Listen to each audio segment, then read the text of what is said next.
सियार की रणनीति। एक जंगल में महाचतुरक नामक एक सियार रहता था। एक दिन वह भोजन की तलाश में निकला। भटकते भटकते एक स्थान पर उसे मरा हुआ हाथी मिल गया, जिससे उसकी खुशी का ठिकाना नहीं रहा। उसके कई दिनों के भोजन की व्यवस्था हो गई थी। वह हाथी के मृत शरीर के पास गया और उस पर अपने दांत गड़ा दिए। लेकिन हाथी की चमड़ी मोटी थी। बहुत प्रयासों के बाद भी वह उसे चीरने में असफल रहा। तब वह वहीं बैठकर किसी तरह हाथी की चमड़ी चीरने का उपाय सोचने लगा। कुछ देर में उसे जंगल का राजा सिंह आता हुआ दिखाई पड़ा, जिसे देख उसने सोचा कि क्यों न इससे ही किसी तरह हाथी की मोटी चमड़ी चिरवाई जाए। जैसे ही सिंह पास आया, वह उसका स्वागत करते हुए बोला, वनराज, आपके इस सेवक ने आपके लिए इस हाथी का भोजन तैयार रखा है। कृपया इसे ग्रहण कर मुझ पर उपकार कीजिए। सिंह जंगल का राजा था। वह किसी दूसरे के द्वारा मारे गए जानवर को भला क्यों खाता। मैं जंगल का राजा हूँ और मैं अपना शिकार खुद करता हूँ। इसे तुम ही खाओ। साफ इनकार करते हुए वह बोला और चला गया। सियार बहुत खुश हुआ कि अब इस हाथी पर पुनर्तः मेरा अधिकार है। परंतु समस्या अब भी जस की तस थी। थोड़ी देर बाद वहां से एक बाघ गुजरा। मृत हाथी पर दृष्टि पड़ते ही उसकी लार टपकने लगी।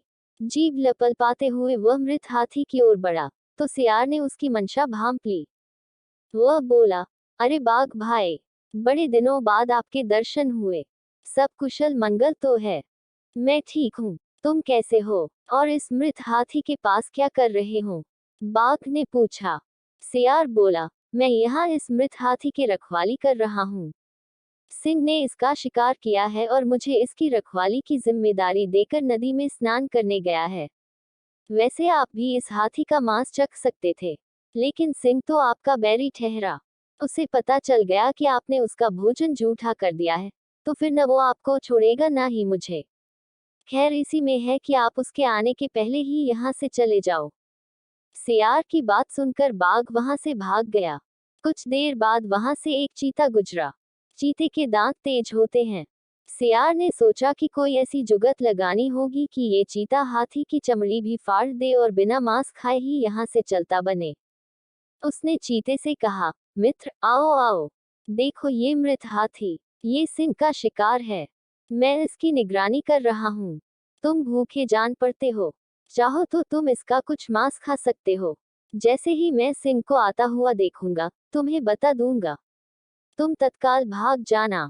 पहले तो चीता ने सिंह के डर से हाथी का मांस खाने से इनकार कर दिया, किंतु सियार के विश्वास दिलाने पर वह राजी हो गया। उसने कुछ ही देर में हाथी की मोटी चमड़ी फाड़ दी। जब सियार ने देखा कि उसका काम हो गया, तो वह चीते से बोला, भागो शेर आ गया। बिना एक क्षण गंवाए चीता भाग गया। सियार ने मजे से हाथी का मांस कई दिनों तक खाया। इस प्रकार उसने अपनी चतुराई और सूझबूझ से अपनी समस्या का समाधान निकाला। सीख, किसी भी समस्या के समाधान के लिए सूझबूझ से काम लो।